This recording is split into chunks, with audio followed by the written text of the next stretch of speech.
السلام علیکم، شرائع دستور سے میں ہوں عبدالقیوم صدیقی، اور آج میرے ساتھ ایک مہمان شخصیت ہیں اور جن کا تعلق اسی شعبے سے ہے، یعنی کہ میڈیا سے ہی ہے، لیکن بہت مختلف کام کرتے ہیں وہ، اور ان کا نام ہے جناب نجیب احمد صاحب، اور وہ ہوتے ہیں پاور 99 کے سی ای او ہیں، اور ان سے کچھ ٹیکنالوجیز میں نے سیکھنی ہیں، اس پر بات کرتے ہیں۔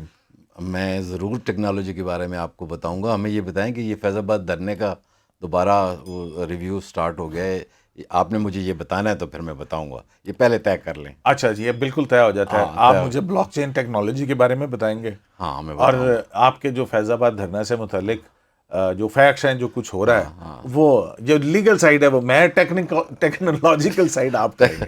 وہ بلاک چین میں آپ کو بتاؤں گا، اور اس میں شرط یہ ہے کہ آپ اپنا سارا مال ادھر خرچ بھی کریں گے تاکہ کچھ پیسے بھی کمائے جا سکیں۔ بلاک چین ایک یوں سمجھیں کہ آپ نے یہ ویب 3 کا بھی سنا ہوگا، نہیں سنا اگر، ویب 3 کی ایکٹیویٹی ہے۔ ویب ابھی تک آپ کے یہ جتنے کام ہو رہے ہیں، آپ یہ دیکھ رہے ہیں، آپ کے یوٹیوبس چل رہے ہیں، فیس بک چل رہے ہیں، اور بڑی بڑی ایکٹیویٹیز جتنی بھی ہو رہی ہیں، یہ ویب 2 کی ایکٹیویٹیز ہیں۔ یہ ٹویچ ہو گیا، یہ سب بڑی اچھا، دنیا کی تمام ایکٹیویٹیز اس ویب کو 2 ہم میں ویب ہیں۔ 3 کہتے ہیں۔ ویب 3 جو ایسی چیز آ گئی ہوئی ہے کہ جو ڈی ویب 2 ہے۔ سینٹرلائزڈ ہے، اور جس کو انٹرفیئر نہیں کیا جا سکے گا، جس کو روکا نہیں جا سکے گا، آئی مین ہائیلی ڈی سینٹرلائزڈ ہے اور پروٹیکٹڈ ہے۔ مطلب یہ ڈی سینٹرلائز اور پروٹیکٹڈ، یہ اتنے ہاں، اوکھے اوکھے دیکھیں لفظ نا، آپ بتا ویب رہے ہیں 2 مجھے۔ کا کوئی نہ کوئی مالک ہے، سرورز ہیں، کوئی اوپر حکومتیں بیٹھی ہوئی ہیں، ہاں، ان مطلب کو جیسے ہاں، جیسے ٹویٹر ہے، ایلن ماسک، ایلن ماسک ہے، فلانا ہے، یہ اچھا، سب کے اور سب ویب 2 میں ہیں۔ اوکے، یہ سب کے سب یوٹیوب ہو گیا، فیس بک ہو گیا۔ یہ سب ویب 2 میں چل رہی ہے۔ بڑی سے بڑی ایکٹیویٹی جتنی بھی آپ کی ہے نہیں، یہ، مجھے سمجھ نہیں ہاں آئی، آپ ہاں کہہ رہے ہیں تو ظاہر ہے کوئی نہ کوئی چیز جب ہوتی ہے ہاں تو اس کا کوئی نہ کوئی مالک تو ہوتا ہے۔ ہاں، یہ کیا بات ہوئی کہ یہ ایسی چیز ہے کہ جس کا مالک کوئی نہیں ہوگا؟ نہیں یہ کیا بات؟ دیکھیں، مالک تو، لیکن اس میں بڑا ڈیموکریٹک معاملہ کریٹ کیا گیا ہے۔ یہ کمپیوٹر کے لوگوں نے جب شروع میں بھی کمپیوٹر کنسیو کیا تھا نا، تو انہیں یہ نہیں پتہ تھا کہ اس پہ وہ چوہے بھی آ جاتے ہیں، تاریں کاٹ دیتے ہیں، کنٹرول کر لیتے ہیں، سرورز پہ قبضہ کر لیتے ہیں، تو ان کے سرورز پہ قبضہ نہیں ہو سکے گا۔ بنیادی چیز تو یہ ہے، اچھا، کیونکہ یہ سپلٹ ہیں دنیا پوری میں نوڈز، ہر جگہ پہ۔ ایک نوڈ کے خراب ہو جانے سے یا کہیں پہ گڑبڑ بھی ہو جائے تو اس کام کو کوئی نہیں روک سکتا، دیٹ ول یعنی کنٹینیو۔ متبادل متبادل انتظامات ارینجمنٹس، موجود ہیں۔ انتظامات، کیونکہ یہ ساری بلاک چین کی ایکٹیویٹی اس کے تو اندر اسے ہو رہی۔ ہم کر کیا سکتے ہوں گے؟ مطلب اس کے اندر ہو کیا سکتا ہوگا؟ یہ بلاک آپ چین نے کیا ہے کیا؟ بٹ کوائن کا نام سنا ہے؟ بڑا، یعنی وہ سٹارٹ فیو تھاؤزنڈ سے شروع ہوا تھا، تو ابھی تقریباً 80-90 لاکھ کروڑ روپے کا ایک بٹ کوائن ہے، ٹھیک ہے نا؟ اور بٹ کوائن کی بھی ایک اپنی بلاک چین ہے جو وہ ریگولیٹ کرتی ہے اس کو۔ بیسیکلی اسی طرح سے ہی آپ بلاکس، میرے پیچھے بھی دیکھ رہے ہیں، آپ کے پیچھے بھی بلاکس نظر آ رہے ہیں کچھ، تو یہ بلاکس ہیں، ایک دوسرے سے، دوسرا تیسرے سے، ایک انفارمیشن ایک دوسرے کو انفارمیشن بھیج رہے ہیں، چینڈ ایکٹیویٹی ہے۔ اور اس میں جو، ہاں، تو اس میں اگر عام آدمی جو ہے وہ اس سے کیسے فائدہ اٹھا سکتا ہے، یا میں یا آپ، یہ مطلب کوئی دیکھیں کرنسی ہے یا ہمارے کیا ہے؟ ہاں ہاں، یہ آپ کہتے ہیں it's a currency? no, it's not a currency. It's an activity. It's a technical facility for distributing the currencies, token, services. آپ کوئی ٹیکنیکل کام ایسا کرتے ہیں، کیونکہ فیوچر سارا کا سارا ڈیجیٹل ہے، اور یہ ڈیجیٹل نہیں ہے جو آپ دیکھ رہے ہیں، 3D ماڈلنگ ہے، ڈیجیٹل ہے۔ آکلس گلاسز پہن کے آپ جو ہے نا کسی بھی دنیا کے کسی بھی کونے میں بیٹھ کے وزٹ کر سکتے ہیں۔ دنیا کی 10 یونیورسٹیز بن گئی ہیں میٹاورس کے اندر۔ میٹاورس پھر ایک اور لمبی گفتگو ہے، اس پہ ہم جائیں گے کہ میٹاورسز بن رہی ہیں۔ میں تو پہلے ہاں یہ بلاک ہاں چین پہ بہت کنفیوز ہو گیا ہوں، میٹاورس جو ہے پتہ نہیں اور کیا ہاں، چیز نہیں ہوگی۔ نہیں، بڑی آپ کے بچے بڑے اچھی طرح سے جانتے ہوں گے، بہت زبردست ان کو پتہ ہے۔ ہمارے ہاں اصل میں بڑی تو دیر سے اس فیوچر ٹیکنالوجی سے فائدہ کیا ہوگا؟ ابھی تک تو ہمارے ملک میں تو اس کی اویئرنیس نہیں ہے، ناٹ ایٹ دی ینگسٹر، جو کچھ لوگ ہیں انہیں پتہ بھی ہے، لیکن پالیسی لیول کے اوپر آپ کو پتہ ہے بڑا عرصہ ہمارے ہاں جو پہلے کمپیوٹر آیا تھا تو بیوروکریٹس کے کمروں میں وہ صرف مچھلیاں تیر رہی ہوتی تھیں، تو ای میل @undp.com چلا کرتا تھا. تو بلاک چین کی ایکٹیویٹی بھی ایسی ہے، ٹریلینز آف ڈالرز کا بزنس اب اس میں ہو رہا ہے، جو آپ کی جو ڈیجیٹل کرنسی کے ساتھ جتنی بھی ڈیجیٹل تمام دنیا میں ڈیجیٹل کرنسی یعنی وہ بن رہی ہے اور they are going towards it. ابھی ہم نے پچھلے دنوں خبر تو سنی تھی کہ اسٹیٹ بینک نے بھی کہا ہے Pakistan should start its own digital currency. یہ کرنی پڑے گی آپ کو الٹیمیٹلی، کیونکہ اس کے بغیر چارہ ہی نہیں ہے. تو سیف ایکٹیویٹی کو سیف کرنے کے لیے، کیونکہ پیسے کا عمل دخل ہے اس میں، اور انفارمیشن کو اتھینٹک کرنے کے لیے اور اس کو انٹرفیرنس سے بچانے کے لیے یہ نئی بلاک چین ٹیکنالوجی یوز کی گئی ہے. اس میں کہتے ہیں ایک تو ہوتا ہے نا ڈیجیٹل لیجر ہیں، آپ نے اپنا حساب کتاب ڈیجیٹلی رکھ لیا، وہ الگ ہے. ڈسٹریبیوٹیڈ ڈیجیٹل لیجرز ہیں. مثلا آپ کا حساب کتاب صرف ایک نوڈ پہ نہیں پڑا، دنیا میں جتنے نوڈ ہیں وہاں پہ وہ پڑا ہوا ہے کہ قیوم صدیقی صاحب پیسے نکالیں گے تو امریکہ کے نوڈ کو بھی پتہ چلے گا کہ ہاں آپ نے وہ پیسے نکال رہے ہیں، ویریفائی اور سیکنڈز میں تو ویریفائی کیا یہ ہوگا. بینک ٹائپ ہو گئی نا، مطلب بینکس کے یعنی میں آپ کو بڑا کلیئرلی بتا دوں، ڈی سینٹرلائزیشن یہ ہے کہ بینکس کو نکالنا ہے، ان کو نکال کے باہر پھینکیں گے یہ. نہیں تو بینک اور تو ایک دنیا کے ضابطے کے تحت تمام چلتا ہے نا، اتنا انٹرسٹ ہوتا بینک ہے اس سے اب ضابطے کے تحت امپلائمنٹ ہوئے نا، جنریٹ ہوتی ہے. میرے پیسے ہیں، آپ کے پیسے ہیں، آپ نے میرے لیے کام کیا ہے، میں نے آپ کو دینے ہیں. یہ بیچ میں سے پیسے جو کاٹتے ہیں لے لیتے ہیں، بہت سارے لوگوں کو ملتے بھی اچھا نہیں آپ ہیں. نے مجھے کر دیا کنفیوز، اب مجھے بلاک چین ٹیکنالوجی کے بارے میں پڑھنا پڑھنا پڑے پڑے گا. گا. تو آپ اور میں مجھے جب تھوڑا سا پڑھوں گا نا، مجھے تھوڑا سا پہلے وہ بتائیں، آپ مجھ سے پھر پوچھ لیجئے گا. یہ میں جو نہیں، سٹارٹ پہلے میں تو بلاک چین ٹیکنالوجی کے بارے میں پہلے میں کچھ دیکھیں شدھ اس میں ود حاصل کر لوں تاکہ میں پھر آپ سے آپ بحث پہلے کروں. تھوڑا سا اس میں دیکھ لیں. یہ زبردست دنیا ہے اور ہمیں جاننا چاہیے، ہمیں اپنے نوجوانوں کو اس کے بارے میں بتانا چاہیے، اور اس کے لیے اب یہ ہے کہ فیوچر میں کام کرنا چاہیے. بلاک چین سے ارننگ ہو سکتی ہے. بلاک چین کے اوپر ایکٹیویٹی کرنے سے ارننگ ہوگی. یعنی ایکٹیویٹی کیا ہے؟ اچھا پیسے آپ کمائے جا سکیں گے او نا یس او بس یس اور سب سے اور بڑا مسئلہ پیسے یہ ہے، پیسے ہونے ایسے سے. نہیں ہیں، کام کر کے وہاں پہ آپ گھر بھی بنا سکتے ہیں ڈیجیٹل. آپ نہیں ڈیجیٹل گھر میں کیسے ہاں، رہوں گا وہاں جا تو کے. وہاں آپ کے 1 انچ کے پلاٹ میں، یعنی جتنے آپ کی فزیکل دنیا میں 16 میٹر بائی 16 میٹر میں بلڈنگ بنتی ہے، اتنے لوگ وہاں پہ جا سکیں گے 1 انچ کے پلاٹ میں. تو پتہ نہیں یہ کون ہاں سا پلاٹ ہے ہاں یار. ہاں ہاں پلاٹ بک رہے ہیں وہاں پہ، پلازے بن رہے ہیں، یونیورسٹیاں بن رہی ہیں، گیمنگ زونز بن رہے ہیں، پورا ڈریگن سٹی اس کے اندر بن چکا ہوا ہے. دیکھیں اور میرے اچھا ابھی میرے ابھی جو ہے نا جسٹن ناظرین بیور وہ کا جو کنسرٹ ہوا تھا، ہاں، 20 ملین لوگوں نے اندر اٹینڈ کیا اس کو. ایک درگا ایک انچ کا جی پلاٹ ہے. جی وہاں نہیں، 1 انچ کے پلاٹ میں نہیں، مینس کے میٹاورس کے اندر. اچھا تو آکلس یہ گلاسز پہن میرے کے. لیے تو بہت ہاں میں ہاں انکنسیویبل ہیں چیزیں کہ نہیں بھئی نہیں، کیسے. آپ کو یہ سمجھ آ جائے گی خود بخود. ہاں نہیں یہ میں آپ پیسے بھی، سمجھنا ہے میں نے آپ آپ سے. مجھے پیسے دیں، میں آپ کو بتاتا ہاں رہوں بالکل ٹھیک ہے. پہلے پیسے کما تو تو مجھے لیں اب نا. بتا بھی دینا، بس بہت ہوگی انفارمیشن ٹیکنیکل. مجھے یہ بتائیں کیا ہوا کیا ہے یہ سیاسی ہے تو دوبارہ سر. یہ. دیکھیں ہوا یہ ہے کہ فیض آباد دھرنا کیس آپ کو یاد ہوگا کیا تھا. ہاں فیض آباد آپ کو یاد ہے کہ اس وقت کی جو پارلیمنٹ تھی، نواز شریف کو گورنمنٹ تھی، اس کے لا منسٹر تھے زاہد سرفراز صاحب. تو اس وقت ایک الیکشن ایکٹ کے اندر جو ہے وہ تبدیلی کی گئی تھی. آپ کو پتہ ہے ایک ڈیکلیریشن دیا جاتا ہے جس کے اندر وہ ختم نبوت سے متعلق ہوتا ہے. اب اس میں کچھ الفاظ تبدیل کیے گئے تھے اور اس میں یہ لفظ آیا تھا کہ میں بلیو کرتا ہوں، اور میں حلف اٹھاتا ہوں اس سے میں بلیو کرتا ہوں. یہ ہوا تھا. تو اس پہ جو ہے وہ ایجیٹیشن شروع ہوا تھا. تو پھر لیکن یہ ہوا کہ پارلیمنٹ نے اپنی وہ جو بھی امینڈمنٹ کی گئی تھی اس میں، وہ پھر پارلیمنٹ نے اس کو ریورس کر دیا اور معاملہ یہاں پہ حل ہو گیا. مطلب جو اگر کسی کی غلطی ہوئی تھی وہ. اس کے بعد تحریک لبیک پاکستان آپ کو پتہ ہے کہ وہ جو ہیں انہوں نے مارچ کا اعلان کر دیا اور پھر جو ہے یہ یہاں پہ آ کے دھرنے میں بیٹھ گئے. ہاں بڑا. ٹھیک ہے. اور وہ بلاک کر دیا. اب یہ ایگزیکٹ جو ہے میں آپ کو یہ اس پہ تو کوئی فیصلہ بھی اس وقت ہاں آیا تھا کہ اس میں یہ ہاں پھر ہوا تھا، راستے بند کر دیے گئے ہاں تھے، ہاں لوگوں کی نقل و حمل کی آزادی جو ہے وہ ہو گئی تھی. کراچی والے نہیں آئے. تو پھر اس کے بعد آپ کو پتہ ہے ایک ایمبولینس کے اندر ایک بچے کی ڈیتھ ہو گئی تھی، 8-9 سال کا بچہ تھا وہ.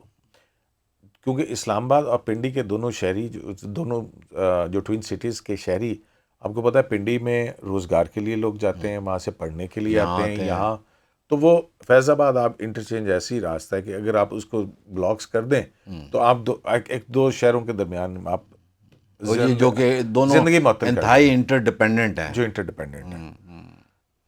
تو یہ معاملہ جو ہے یہ ہوا تو سپریم کورٹ میں ایک ہوا یہ کہ ڈپٹی اٹارنی جنرل تھے، وہ تاخیر سے آئے. انہوں نے مقدمے کے انہوں نے کہا کہ جی میں تو نہیں آ سکا کیونکہ مجھے متبادل راستے اختیار کر کے 3 گھنٹے لگے ہیں مجھے یعنی کورٹ پہنچتے ہوئے. تو اس پہ پھر نوٹس ہوا تھا. اس میں پھر جو کچھ ہوتا رہا یہاں پہ فیض آباد دھرنے کے اندر، وہ تو بہت ایک ڈیٹیلڈ قسم کی چیز ہے. کس طرح سے اشتعال انگیز تقاریر ہو رہی تھی، کس طرح سے پھر اس وقت میڈیا لائیو دکھا رہا تھا، اس کی وجہ سے کیا کچھ ہو رہا تھا. آپ کو پتہ ہے ایک اٹ واز ویری وہ سارا برننگ اور پورا، اور پھر وہ دھرنے جو ہیں وہ پورے ملک کے اندر پھیلتے چلے گئے تھے، تو پورا ملک تقریباً جو ہے وہ ایک اس طرح سے ہو گیا تھا. حالانکہ جس معاملے پر کیا جا رہا تھا وہ معاملہ حل ہو چکا ہوا تھا، تو اس کے اندر بہت سارے پولیٹیکل عناصر تھے، ٹھیک ہے، جنہوں اپنے مقصد کے لیے اینی ویز سب کو پتہ ہے فیض آباد دھرنا کیا تھا. اس پہ پھر ایک ججمنٹ آئی تھی بڑی ایکسٹینسو 2019 کے اندر. یہ کوئی اس کی ہیئرنگز ہوئی تھی، میرے خیال میں کوئی 10 کے قریب ہیئرنگز ہوئی تھیں، اور اس میں پھر جو ہے نا یہ اس کی آئی تھی، اور اس فیصلے میں 17 جو ہے وہ ڈائریکشنز اور ڈیکلیریشنز تھے، جس میں یہ کہا گیا تھا کہ میں وہ فیصلہ ایک منٹ لگے گا، آپ کو تھوڑا سا مجھے برداشت کرنا پڑے گا. اس دوران آپ کے پیسوں کا حساب کتاب کر لیتا پیسوں ہوں، بلاک چین پہ آپ کیسے جائیں گے. ہاں بالکل. اچھا تو یہ جو ہے وہ اس وقت نواز شریف کی گورنمنٹ تھی، فیڈرل گورنمنٹ، اور صوبے میں بھی نون لیگ کی حکومت تھی. پھر یہ مقدمہ چلا، اٹارنی جنرل اس وقت رشید صاحب تھے. پھر جب یہ اس کا فیصلہ آ گیا، اس کا فیصلہ آیا کوئی 6/2/2019 کو. اس دوران میں جب پہلی ابتدائی کچھ سماعتیں ہوئی تھیں تو 6-7 مہینے کے لیے اچانک یہ مقدمہ ملتوی بھی کر دیا گیا تھا. رجسٹرار آفس نے پھر لگایا ہی نہیں تھا اس کو. اچھا. اس میں انٹیلیجنس ایجنسیز سے رپورٹ مانگی گئی تھی اور وزارت دفاع سے گورنمنٹ سے کہ وہاں پہ کیا ہو رہا ہے. تو وہ جو رپورٹس آئی تھیں اس میں پتہ لگا تھا کہ اس دھرنے کی وجہ سے پاکستان کو معاشی طور پر 88 ارب کے قریب جو ہے آپ کی اکانومی کو نقصان پہنچا تھا. تو وہ ساری چیزیں، اور پھر اس میں انٹیلیجنس، آپ کو یاد ہوگا پھر وہ طریق لبیک کے لوگوں کے ساتھ ایک معاہدہ ہوا تھا، جنرل فیض تھے اس وقت ڈی جی سی، وہ معاہدہ ہوا تھا، اور پھر وہ اٹھ کے گئے تھے، اور پھر ہاں ایک یونیفارم آدمی جو ہے وہ پیسے لینے دینے پیسے بھی تقسیم کر رہا تھا. دیکھا وہ دھرنا دے، چلو بچے آپ ہمارے جائیں، پیسے دے کے مظاہرین کو وہاں سے منتشر رضوی کیا صاحب گیا. تو اب اللہ کو پیارے ہو گئے. وہ تو بالکل مزے کی بات ہے کہ اس فیض آباد کیس کے خلاف جو سب سے متاثر فریق بنتی تھی وہ تو ٹی ایل پی بنتی تھی. تو وہ اس ٹی ایل پی نے ریویو نہیں داخل کیا.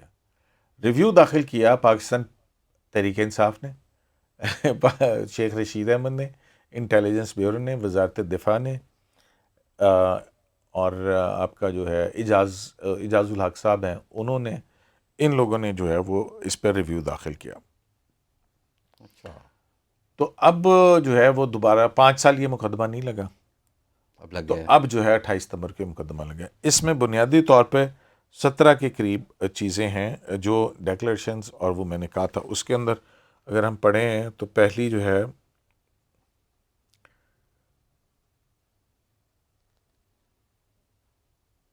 ہاں جی، جو اس کا کنکلوژن ہے، For the reasons mentioned above, this case is disposed of with the following declarations and directions. Number 1, subject to reasonable restrictions imposed by law, citizens have the right to form and to be members of political parties. Every citizen and political party has the right to assemble and protest, provided such assembly and protest is peaceful and complies with the law imposing reasonable restrictions in the interest of public order. The right to assemble and protest is circumscribed only to the extent that it infringes on the fundamental rights of others, including their right to free movement and to hold and enjoy property.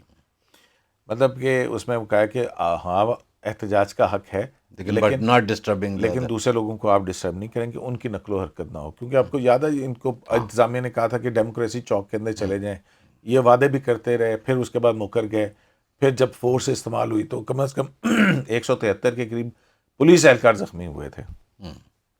پھر جب فوج بلائی تھی 26 نومبر کو, میرا خیال 26 نومبر کو, تو اس وقت پھر معاہدہ وہ کر کے تو وہ اٹھ گئے تھے فوج کے آنے سے پہلے جو ہے. تو اچھا, اس میں پھر جو یہ تھا تیسرا یہ تھا کہ protesters who obstruct people's right to use roads and damage or destroy any property must be proceeded against in accordance with the law and held accountable. کہ بھئی اگر آپ کے اس سیاسی مظاہرے سے کسی کی پراپرٹی کو نقصان پہنچتا ہے تو پھر آپ کے خلاف قانون کے مطابق فیصلہ تھا نا, یہ اس وقت کا فیصلہ. تو اب ریویو میں کیا سیکھ کیا گیا ہے؟ لیکن اس میں ایک اور چیز بھی تھی نا, جو اصل چیز تھی نا, بہت ساری چیزیں ہیں اس میں. الیکشن کمیشن کو بھی ہے کہ پولیٹیکل پارٹیز کو کہ بھئی ان کے, کیونکہ ہوا یہ ہے کہ الیکشن کمیشن سے کہا گیا کہ یہ ٹی ایل پی یہ کیا الیکشن کمیشن میں رجسٹرڈ پولیٹیکل پارٹی ہے, تو اگر پولیٹیکل پارٹی اس کو فنڈ کہاں سے آ رہا ہے, اور کیا کوئی فارنرز تو نہیں ہے اس کو دیکھ رہے ہیں. تو اس کے پر بھی رپورٹ آئی تھی. پھر انٹیلیجنس ایجنسیز جو ہیں ان سے بھی پوچھا گیا تھا, الیکشن کمیشن سے بھی. تو الیکشن کمیشن کو بھی کہا گیا تھا کہ پولیٹیکل پارٹیز اکاؤنٹیبل ہیں کہ کہاں سے پیسہ آ رہا ہے, کیا ہو رہا ہے, تو ایک اس کا ریکارڈ رکھا جانا چاہیے. تو دوسری جو بات تھی وہ یہ تھی کہ فوجی حکام کے سیاست میں ملوث ہونے پر اور انٹیلیجنس اداروں کی پابندی ہے قانوناً. تو جو لوگ اس میں ملوث تھے اس میں اس فیصلے کے اندر یہ کہا گیا تھا تینوں مسلح افواج کے سربراہان کو یہ فیصلہ بھیجوایا جائے کہ اگر وہ ایک انکوائری کریں کہ اگر ان کے اہلکار اپنے اس کے اندر شامل ہیں تو ان کے خلاف اکارڈنگ ٹو لا جو ہے وہ پروسیڈ کیا جائے. تو یہ بنیادی طور کے اوپر یہ ہے کہ پولیٹیکل یا انٹیلیجنس ایجنسیز کی interference in the political matters, اور اس کے حوالے سے یہ سارا کچھ تھا. تو بڑا تو یہ زبردست بڑا ڈیسیژن اس وقت آیا تھا. جی ہاں, تو مجھے میں جس طرح آپ کو ٹیکنالوجی, آپ کو پتہ ہے کہ مجھے یہ نہیں سمجھ آ رہا کہ بھائی اس کو ریویو کے لیے ان کا کیا رائٹ ڈسٹرب ہو رہا تھا جنہوں نے کہا کہ جس کو ریویو کریں یہ ٹھیک نہیں ہے. اس پہ کہ اس کے بعد پاکستان تحریک انصاف کے سیکرٹری جنرل کی طرف سے ایک درخواست داخل کی گئی. اچھا, اس درخواست کے اندر آپ کو پتہ کیا گیا, حالانکہ یہ تو افیکٹڈ پارٹی ہی نہیں تھے. کیوں, مطلب ان کی کون سی چیز ڈسٹرب ہوئی؟ ہاں, اور اس کے اندر جو ہے یہ کہا گیا کہ یہ انہوں نے کی اور ایم کیو ایم نے کی, کیونکہ وہ اس میں کمپیریزن دیا گیا ہے. وہ جب 12 مئی ہوا تھا 2007 میں, پھر پی ٹی آئی کا دھرنا ہوا تھا یہاں پہ, اور پھر اس میں ایک کمیشن بنا تھا جو جسٹس ناصر ملک کی سربراہی میں, کہ آرگنائز منظم دھاندلی ہوئی ہے.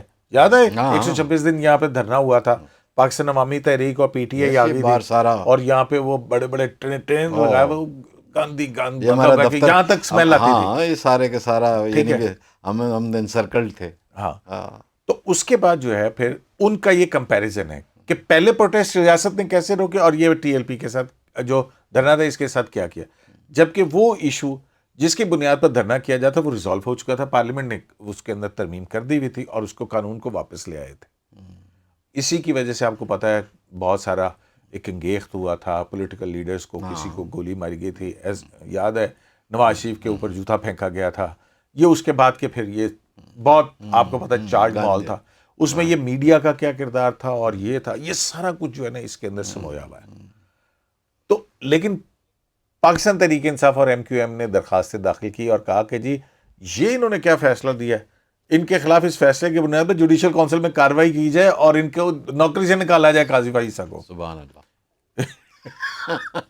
پھر یہ ریویو واپس لے لیا انہوں نے. اچھا, پھر وہ امینڈڈ ریویو داخل کیے.